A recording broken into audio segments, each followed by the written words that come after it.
إن الحمد لله نحمده ونستعينه ونستغفره ونعوذ بالله من شرور أنفسنا ومن سيئات أعمالنا. من يهد الله فهو المهتد ومن يضلل فلا هادي له. وأشهد أن لا إله إلا الله وحده لا شريك له، القائل في محكم آياته: بسم الله الرحمن الرحيم. هو الله الذي لا إله إلا هو عالم الغيب والشهادة هو الرحمن الرحيم. هو الله الذي لا إله إلا هو الملك القدوس السلام المؤمن المهيمن العزيز الجبار المتكبر، سبحان الله عما يشركون. وأشهد أن سيدنا محمدًا عبد الله ورسوله، بلغ الرسالة وأدى الأمانة ونصح الأمة وكشف الغمة وتركها على المحجة البيضاء ليلها كنهارها لا يزيغ عنها إلا هالك. أيها المسلمون يا عباد الله،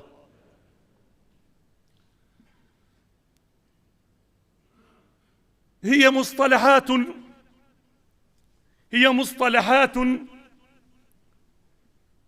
يتشابه فيها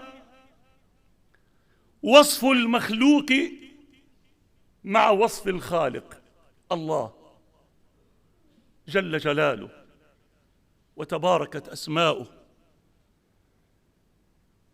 مصطلحات يتشابه فيها وصف المخلوق مع وصف الخالق، نفس المصطلح، لكن هذا الوصف هو للمخلوق نقص، ولكنه للخالق جل جلاله صفة كمال. نفس المصطلح هو للمخلوق صفة ذم لما يقال عنه، ولكنها للخالق جل جلاله صفة مدح وجلال وجمال. إذا كان في وصف المخلوق نقص وذم، لكنها للخالق مدح وكمال وجلال وعظمة. حينما يقال جبار، تقال للإنسان فلان جبار. ورب العزة سبحانه وتعالى من أسمائه العليا الحسنى العظيمة الجبار سبحانه وتعالى. بعض الناس يحب أن يقال عنه بأنه جبار، وبعض الناس يقولون عن فلان لقسوته وغلظته وفظاظته بأنه جبار. حتى اللي بعيطش يوم تموت أمه وأبوه بيقولوا أبي والله فلان جبار، والله ما نزلت له دمعة حتى لما ماتت أمه. بعرفش إذا هو جبار ولا لا. الذي تموت أمه وتنزل له دمعة فعلا هو جبار ولا إيش ثاني؟ الله جل جلاله وصف نفسه بأنه الجبار، لكن أين هذه من تلك؟ خاصة وأن ربنا جل جلاله قد عاب في القرآن الكريم على الإنسان أن يكون جبارا، عاب عليه. الله ذم في القرآن من يكون جبار. قال ربنا عز وجل: واستفتحوا وخاب كل جبار عنيد من ورائه جهنم. الجبار من ورائه جهنم ويسقى من ماء صديد. الله عز وجل كذلك قال: كذلك يطبع الله على كل قلب جبار عنيد. يطبع على قلبه هذا الجبار. عيسى عليه السلام ابن مريم عليه السلام لما حمد الله عز وجل على نعمه وعلى عطاياه ماذا قال عليه السلام؟ وسجلت آية في كتاب الله: ولم يجعلني جبارا شقيا. الحمد لله ان ربنا ما جعلنيش جبار. فكيف يمكن لإنسان أن يسر إذا قيل عنه أنه جبار، أو يتمنى أن يقول الناس أو يعرفوا عنه أنه جبار؟ كيف وربنا عز وجل ذم هذا الجبار في قرآنه الكريم؟ بعدين كيف يعني منين له وكيف بيطلع له أحدهم أن يكون جبارا؟ وربنا عز وجل ماذا قال عن هذا الإنسان؟ كل إنسان، أنا وأنت وهذا الذي يدعي أنه جبار. وخلق الإنسان ضعيفا. كيف بده يكون ضعيف وجبار؟ وكان الإنسان عجولا. كيف بده يكون عجول وجبار؟ إن الإنسان خلق هلوعا إذا مسه الشر جزوعا وإذا مسه الخير منوعا. كيف سيكون جبار؟ كيف سيكون جبار هذا الذي ربنا عز وجل قال عنه إنه ما كانش يوم من الأيام إشي؟ هل أتى على الإنسان حين من الدهر لم يكن شيئا مذكورا؟ يا من لم تكن يوما شيئا مذكورا. شو اللي جد تمنك صرت أنت جبار ومكيف على حالك أنك جبار؟ كيف يكون جبارا هذا الذي لا يستطيع أن يضيف إلى عمره ثانية واحدة؟ خلاص بيخلص العداد. الجبار وغير الجبار بيخلص أجله. إذا جاء أجلهم فلا يستأخرون ساعة ولا يستقدمون، ولا ثانية حتى ولا يستقدمون. كيف يكون جبار من لا يستطيع أن يقرر أن يمدد عمره أخرى ثانية أخرى دقيقة؟ كيف يكون جبارا هذا الذي بقوته وصحته وعافيته وكل شيء فيه تمام وبلحظة واحدة بيقولوا مات؟ ليش مات؟ قالوا سكتة دماغية، جلطة دماغية. ليش مات؟ سكتة قلبية. شو يعني السكتة قلبية هاي؟ بسكت قلبه يعني خلص؟ ليه ما يدورش يمشوش يعشقه هيك يخليه يقرأ ساعتين زمان سنتين عبين ما يفرح، عبين ما ينبسط، عبين ما يجوز الولد، عبين ما يشم الهواء ويرجع؟ لماذا؟ مات بجلطة دماغية. جلطة دماغية مالها؟ سبحان الله. واحد بتعطل عنده النطق، بتصيب في مكان ثاني بتعطل الذاكرة، هاي نقطة الدم صغيرة. بتصيب واحد آخر تقعده، تصيبه بالشلل أو أن تقتله. كيف يكون جبار هذا الذي فيروس صغير؟ سمعتها قبل مدة هيك من الشيخ خالد، معلومة استفدت منها، وإني علم الأولاد الصغار بقول كنا نقول هن يا أولاد احكوا لهم عن الفيروس. كيف يعني من يركب عرض؟ شو يعني الفيروس؟ قال صف مليون فيروس يمسكوا بيدين بعضهن البعض مشان يفهموا الأولاد. صف مليون فيروس بعد بعضهن البعض بيصلوا سنتي مليون فيروس بحد بعضهن البعض تيصير كل طولهن قديش؟ سنتيمتر واحد. وانت يا جبار، انت يا من تدعي انك جبار، فيروس هذا اللي هو طارحك، اللي هو قاتلك، اللي هو بيخلي الناس يقولوا مات الله يرحمه، هذا الجبار. إذن هذا الجبار يزعم لنفسه صفة ليست فيه، ويسر يبسط بكيف أن يوصف بأنه جبار بمعنى الغلظة والشدة والقسوة واللؤم. الله الجبار ليس كذلك، الله الجبار ليس كذلك. الله تبارك وتعالى الذي لا تليق الجبروت إلا لجلاله، لا تليق الجبروت إلا لعظمته، لأنه الله حقا الذي لا يقهر، الذي لا يغلب، لكن ليس حقدا على ولا قسوة على عباده.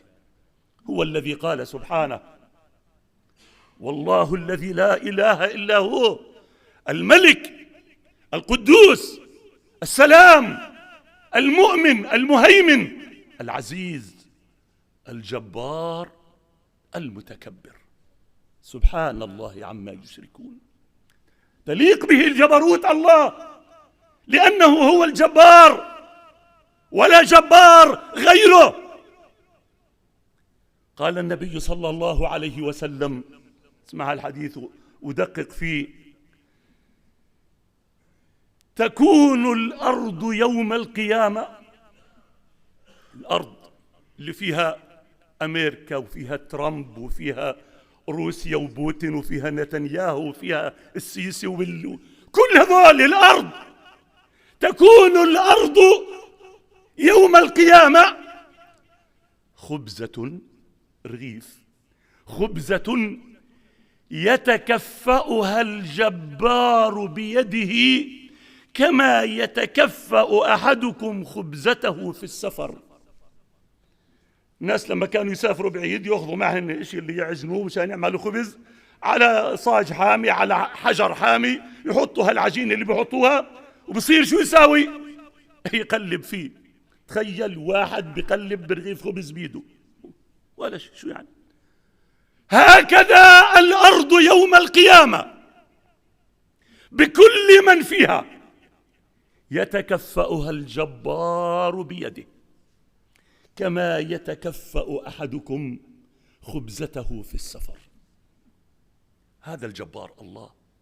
الله السماوات الأرض كما سيتبين في قبضته بيمينه أو بشماله. كان الحبيب محمد صلى الله عليه وسلم إذا أراد أن يدعو الله كان يدعوه بدعاء يقول فيه: سبحان ذا الجبروت والملكوت، سبحان ذا الجبروت والملكوت والكبرياء والعظمة. سبحان اللي إله الجبروت، إله الملك، إله الكبرياء، إله العظمة، مش لغيره، سبحانه. يقول النبي صلى الله عليه وسلم: إذا كان يوم القيامة يؤتى بجهنم تنادي على الخلائق، جهنم بتنادي على الخلائق، شو بتقول لهم؟ إني وكلت بكل جبار عنيد. أنا ربنا وكلني باللي كان يفكر حاله جبار، كان يفكر حاله جبار، الله وكلني فيه اليوم، تحاسب أنا وياه. الجبار الله جل جلاله الذي لا تليق الجبروت إلا له. فالجبروت العلماء قالوا تقسم إلى 3 أقسام أو 3 أنواع: جبر العلو، وجبر الرحمة، وجبر القوة. جبر العلو، جبر الرحمة، جبر القوة. كيف يكون جبر العلو؟ بمعنى أن الله عز وجل هو اللي قال عن نفسه العلي العظيم، هو اللي قال عن ذاته الله وهو القاهر فوق عباده، وهو الحكيم الخبير، هو اللي فوق كل مخلوقاته، الجبار ليس فوقه أحد، وهو القاهر فوق عباده. ثم الذي قال سبحانه ثم استوى إلى السماء وهي دخان فقال لها وللأرض ائتيا طوعا أو كرها قالتا أتينا طائعين. لما خلق السماوات والأرض قال لهم تعالوا تعالوا تعالوا بخاطرك ولا بغير خاطرك، ائتيا طوعا أو كرها قالتا بمعنى تخضعي لملكي أنا الجبار اللي خلقتك، قالتا السماوات والأرض أتينا طائعين، لا منيجي ركاظ، طائعين مختارين لجلالك وجبروتك وعظمتك يا الله.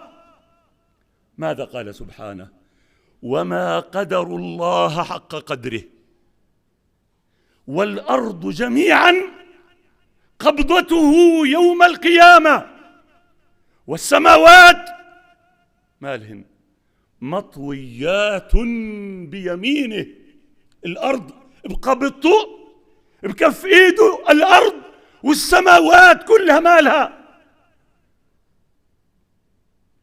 تحت كتفه جل جلاله. الجبار الله، الجبار الله. يقول الحبيب محمد صلى الله عليه وسلم يقبض الله السماوات السبع بيمينه ثم يقول أنا الملك جل الله. أين الجبارون؟ أين المتكبرون؟ يضع السماوات السبع كلها بيمينه وبنادي بيقول أنا الملك اليوم. وين الملوك؟ وين الجبارين؟ وين المتكبرين؟ وينهم؟ ثم يطوي الأرضين السبع بشماله، السماوات السبع بيمينه والأرضين السبع بشماله جل الله، وينادي ويقول أنا الملك. أين الجبارون؟ أين المتكبرون؟ وين اللي كان يقول جلالته؟ وين اللي كان يقول فخامته؟ وين اللي كان يقول سموه؟ وينه مين؟ تصوروا هذا جلالته قديش هو من أرض من 7 أرضين. جلالته مش هيك اللي عامل أبو علي اليوم؟ جلالته قديش هو من أرض من 7 أراضين يضعها الله بيمينه. الله تبارك وتعالى من جبر العلو إذن أنه العالي، أنه الذي لا يقهر، أنه الذي لا يغلب، أنه الذي يهاب، الله الذي يهاب. ماذا قال عن نفسه؟ عالم الغيب والشهادة الكبير وإيش أخرى؟ المتعال، العالي الله، عالم الغيب والشهادة الكبير المتعال. العرب كانت إذا رأوا نخل عالي يقولون هذه نخلة جبارة. إيش يعني جبارة؟ يعني عالي ليس بوسع كل شخص أن يتسلقها.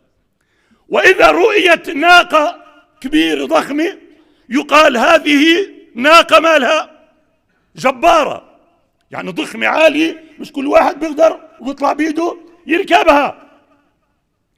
ماذا قال بنو إسرائيل حينما نجاهم الله مع موسى وأراد أن يعبر بهم إلى هذه الأرض؟ ماذا قالوا؟ قالوا يا موسى إن فيها قوما جبارين وإنا لن ندخلها حتى يخرجوا منها. جبارين يعني عمالقة. الفلسطينيون أهل هذه الأرض، أيوة الفلسطينيون أهل هذه الأرض اللي ما جوش ولا مستوردين، لا من بولندا ولا من أيرلندا ولا من النرويج. إن فيها قوما جبارين كان اسمهم العمالقة لأن أجسامهم كانت ضخمة. الجبروت إذن الجبروت تشير إلى العلو، تشير إلى العظمة التي لا تليق إلا لله. أما يجي واحد يقول عن نفسه أنا الجبار، أنا من أنت تكون طاغية وظالم ومجرم وقاسي القلب وحاقد ودموي. أنت بهذه الصفات مهما بلغت أنت من في النهاية؟ يقول النبي صلى الله عليه وسلم عن ربه جل جلاله في الحديث القدسي الجليل، يقول الكبرياء إزاري والعظمة ردائي، من نازعني فيهما قصمته ولا أبالي. الكبرياء إلي أنا الله، العظمة إلي. إيش واحد يجي تافه صغير استخف قومه ليصبح يريد أن يجعل نفسه في مصاف صفة من صفات الله.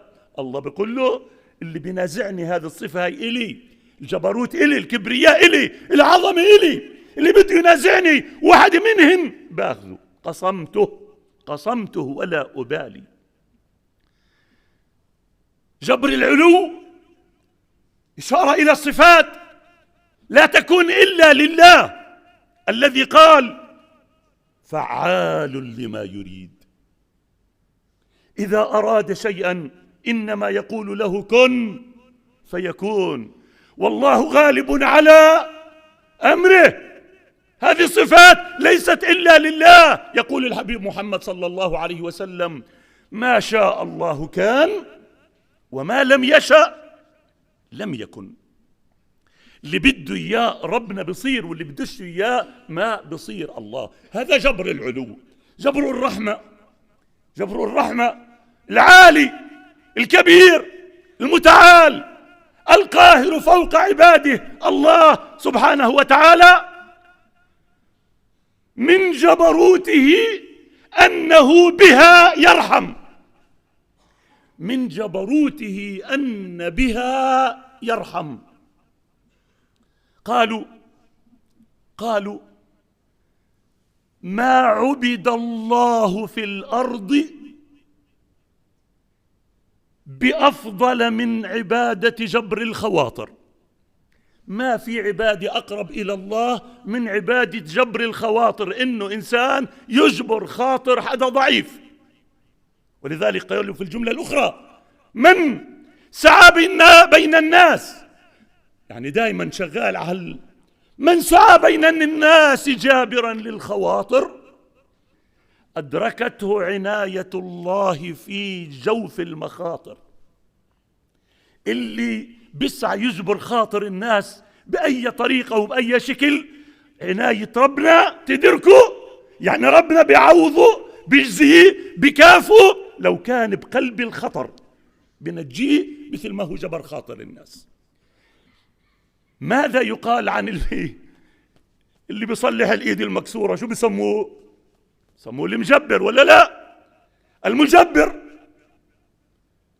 صحيح اليوم صار طبيب، اسمه طبيب باللغة، بس هو زمان هو طبيب. المجبر الذي يجبر العظم الذي ينكسر. طب واللي بجبر الفقير، واللي بجبر الذليل، واللي بجبر الضعيف، من يكون الجبار الله. كان الحبيب محمد صلى الله عليه وسلم يدعو ويقول في الدعاء يا جابر كل كسير يا الله، يا جابر كل كسير يا الله.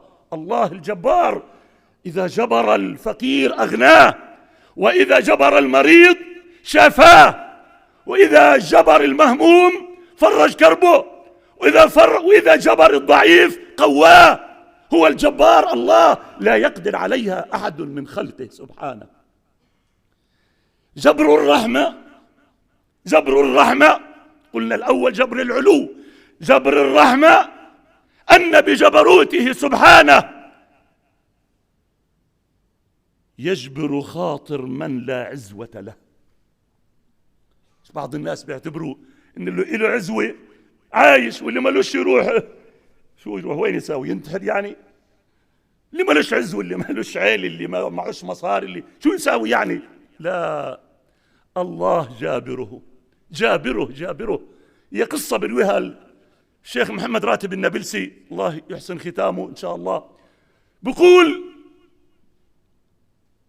مات أب عن أولاد، ظل له أولاد، وكان له مال، كان أحدهم وأكبرهم قاسي صعب ولئيم،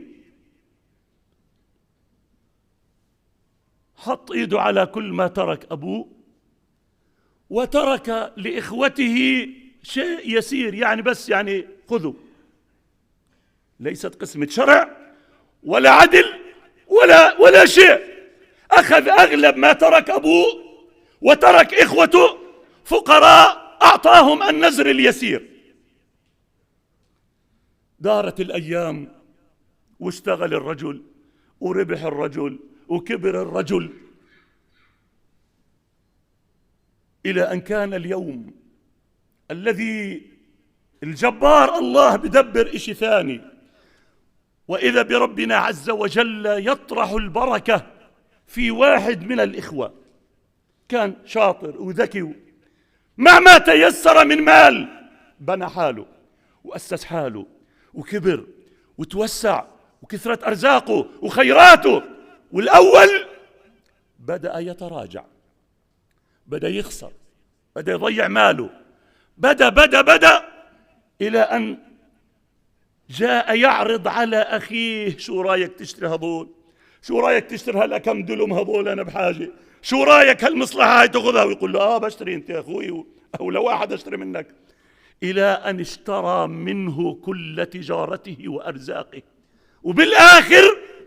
بالآخر الجبار قدر إنه هذا الشاب الصغير قد ما هو لطيف، قال له أنت أخوي مش صافتك، خليك اشتغل معي بالشركة، يعمل موظفا عند أخيه، هذا اللي حط المال كله تحت أباطه وبجيبته وأراد أن يتنكر، لكن الجبار برحمته الله تبارك وتعالى شايف ومطلع وسامع، فجبر خاطره. الجبر الثالث جبر القوة، بمعنى بالكلام الواضح الله يجبر أمرا بالقوة، يجبر كسرا بالقوة، يجبر خاطرا بالقوة، بقوته، لأنه الجبار الله. يا ما حصلت بالتاريخ، يا ما حصلت بالتاريخ وفي القرآن قصص كثيرة.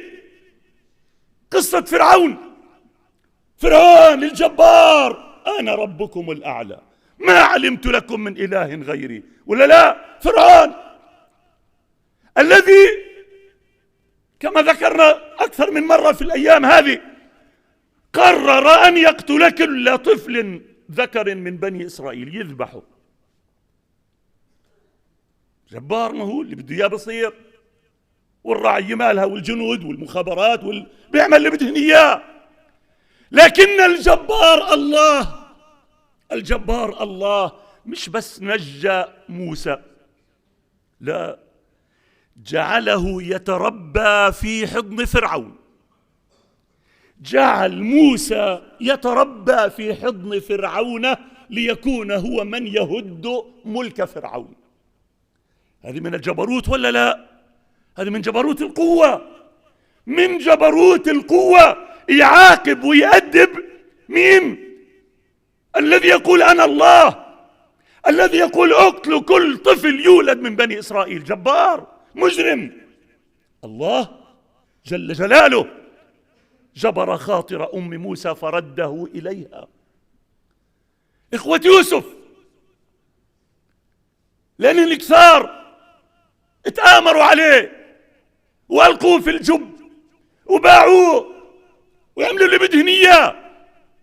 لكن الله الجبار بقوته جبر خاطر يوسف بأن جعل اليوم يأتي الذي فيه يقف إخوته على بابه يتسولون يشحدوا.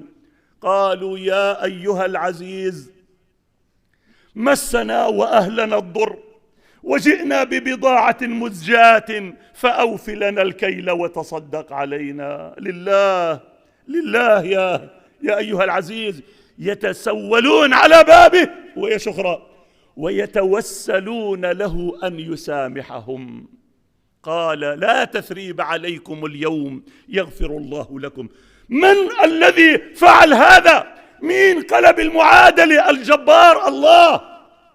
من جبر المعادلة لما تقرر أمة كاملة أن تجمع النار، تجمع الحطب وتشعل النار لتحرق إبراهيم الضعيف بزعم إنه إبراهيم ضعيف مالوش حدا، حتى أبوه مش معه، حتى أبوه مش معه. من الذي جبر خاطر إبراهيم؟ كان بإمكان الله جل جلاله إنه يخفيه ما يطلعوش عليه بعد ما كسر أصنامهم.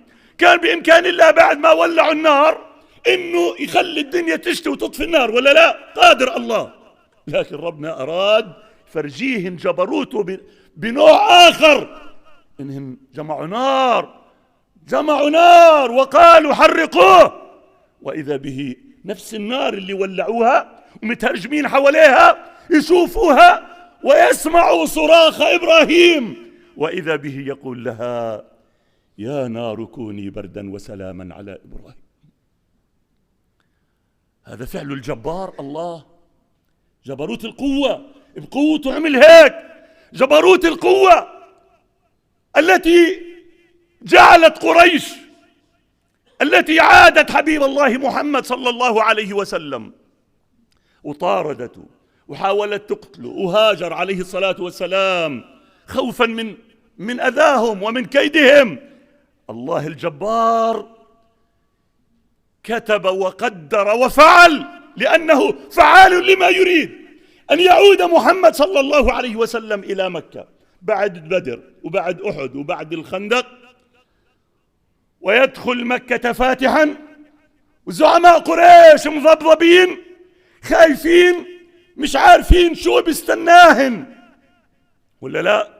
مش عارفين كيف سيطيح السيف برؤوسهم، وإذا برسول الله محمد يقف على رؤوسهم يقول يا معشر قريش ما تظنون أني فاعل بكم؟ فكركم شو بستناكم الساعة؟ إيش شو بدي أعمل فيكم من قد ما سويتوا فيه؟ ما تظنون أني فاعل بكم؟ قالوا خيرا، أخ كريم وابن أخ كريم. أيوة بغزلوا رفيع، أنت أخونا وابن أخونا، كيف يعني لحمنا ودمنا. اذهبوا فأنتم الطلقاء. من الذي جعل ذلك؟ جبروت القوة الله ما بتغيب. فإذا ظن الظالم إن اللي بده إياه بيعمله، بيكون خايب غلطان شقي تيس بيعرفش أن الجبار جل جلاله لا يمكن إلا أن يجبر خاطر أوليائه. بيقول برضو الشيخ النابلسي، يقول رجل تزوج امرأة وقدر الله أنه لم يرزق منها بولد، خلفش، بالاتفاق معها بتحبه وبحبها، هي عرضت عليه أن يتزوج فتزوج امرأة ثانية، وإذا بربنا يكتب ويقدر أن ترزق هذه المرأة الجديدة ب3 أبناء، 3 أولاد، لكنها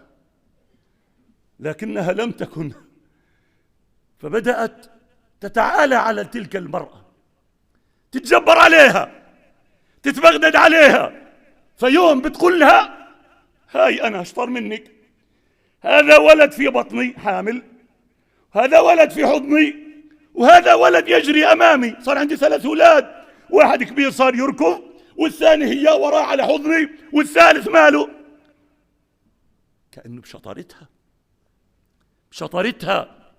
يقول الشيخ النابلسي: لم تطل الأيام إلا ومات الأطفال الثلاثة تباعا، وبعد ما ماتوا تباعا الجبار الرحمن بدأت المرأة الأولى تحمل فرزقت ب5 أولاد ذكور. من جبر خاطر هذه؟ الله. هي قصة من التراث كثيرا ما سمعت لتجعلك تتأكد وتزداد طمأنينة إنه هذا الكون مش فالت، هذا إله رب مدبر، الله جبار، الله.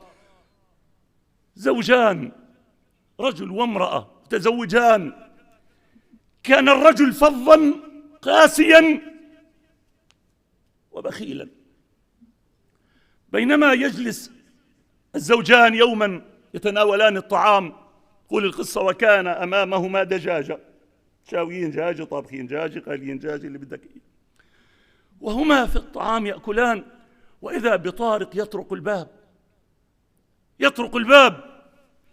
هي التي قامت لتفتح الباب المرأة، فرأت رجلا فقيرا سائلا، على طول فكرت إنها ترجع وتجيب إشي من اللي قدامه وتعطيه. فقال لها: من؟ قالت له: سائل نعطيه طعام. قال: على الباب هيك حشي. الرجل طلع مكسوف والمرأة برضه مكسوفة.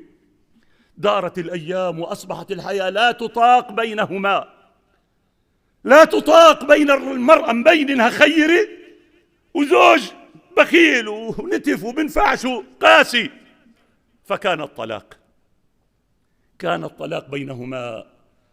دارت الأيام، كتب لها نصيب أن تزوجت، ويوما وهي مع زوجها يجلسان يأكلان الطعام، وكان دجاجا، جوز جديد بالحياة جديدة، قاعدين اثنين بوكل، وإذا بطارق يطرق الباب. ذهبت هي لتفتح الباب، جفلت، رجعت مذهولة. زوجها بيقول لها: مالك خير؟ قالت له: أتدري من بالباب؟ بتعرف مين هذا اللي على الباب؟ قال لها: لا، مين؟ قالت: هذا زوجي الأول، اللي يوم من الأيام. فابتسم وقال لها: طلع بعيني مليح، طلع بوجهي مليح، شو مالك؟ فقال لها: وأنا السائل الأول، أنا اللي الآن تزوجتك، أنا اللي يوم أجيت وكحجتوني على الباب، وهذا اللي على الباب الآن من؟ هذا اللي كان زوجك الأول، وكنت أنت وياه تأكلان فطردتماني عن الباب. ذاك السائل الأول وأنا الزوج الأول. الذي يدبر هذا كله من؟ جبار الله، جبار الرحمة الله، وجبار القوة الله، وجبار العلو الله. ما أعظم أن تكون هكذا علاقتنا مع الجبار، نعرف إن احنا مش متركين على حيط واطي ولا على حيط هش مش قوي ضعيف، نحن نركن إلى الله القوي الجبار الذي لا يعجزه شيء في الأرض ولا في السماء. أقول قولي هذا وأستغفر الله لي ولكم، فيا فوز المستغفرين. استغفر الله.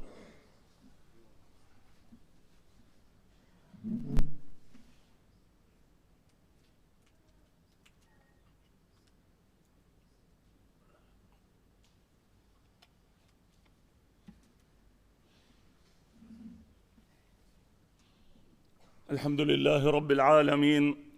اللهم صل على سيدنا محمد وعلى آل سيدنا محمد، كما صليت على سيدنا إبراهيم وعلى آل سيدنا إبراهيم، وبارك على سيدنا محمد وعلى آل سيدنا محمد، كما باركت على سيدنا إبراهيم وعلى آل سيدنا إبراهيم في العالمين إنك حميد مجيد.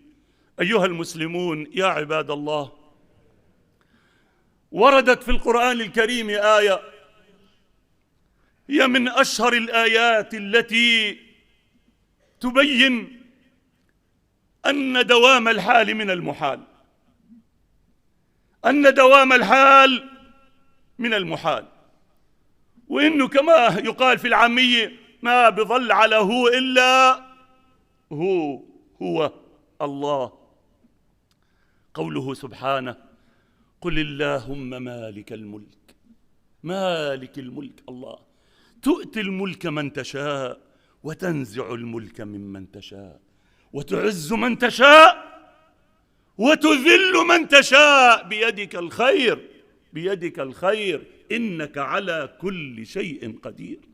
الله الجبار بعز اللي بده إياه وبذل اللي بده إياه. ما المقصود في ذلك؟ المقصود أن الأيام دول، أن الأيام لا تدوم على حال أحد، وأن من كان يوما عزيزا يمكن أن يكون ذليلا يصير ذليل، ومن كان يوما فقيرا يمكن أن يصبح غنيا، ومن كان ضعيفا يمكن يوم أن تدور الأيام ويصير قوي، والقوي تدور الأيام ويصير ضعيف. تؤتي الملك من تشاء وتنزع الملك ممن تشاء وتعز من تشاء وتذل من تشاء. لماذا؟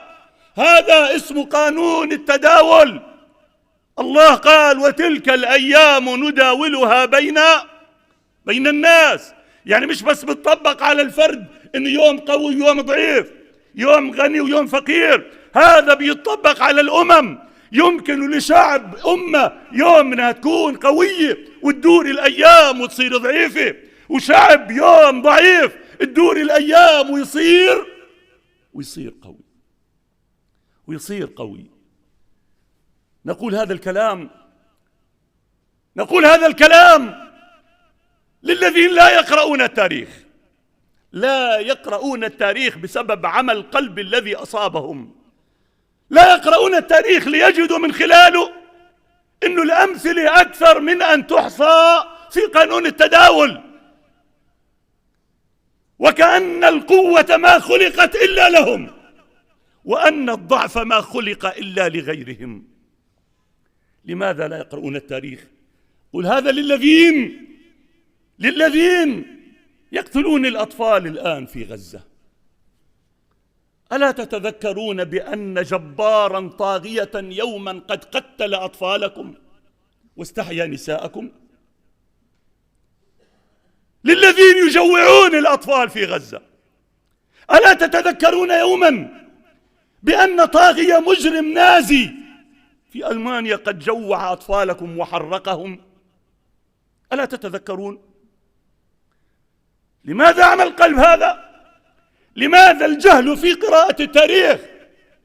فإذا كانت هذه الغطرسة وهذا الجبروت الفارغة سببها أمريكا وطغيانها وزعماء العرب والمسلمين وخذلانهم وخياناتهم، فتذكروا أن هذا حال لن يدوم. تذكروا أن هذا حال لن يدوم. تذكروا أن الأيام دول، وأن القوي يمكن يصير ضعيف والضعيف يصير قوي والغني فقير والفقير غني. تذكروا ذلك. لماذا تحرقون كل المراكب؟ لماذا يحرقون كل المراكب؟ ليش بيقطعوا كل الحبال بينهم وبين شعبنا وأمتنا؟ أقول للمتغطرسين هؤلاء الذين ما زالوا على عمى قلب نتنياهو ومن معه: لماذا تحرقون كل المراكب؟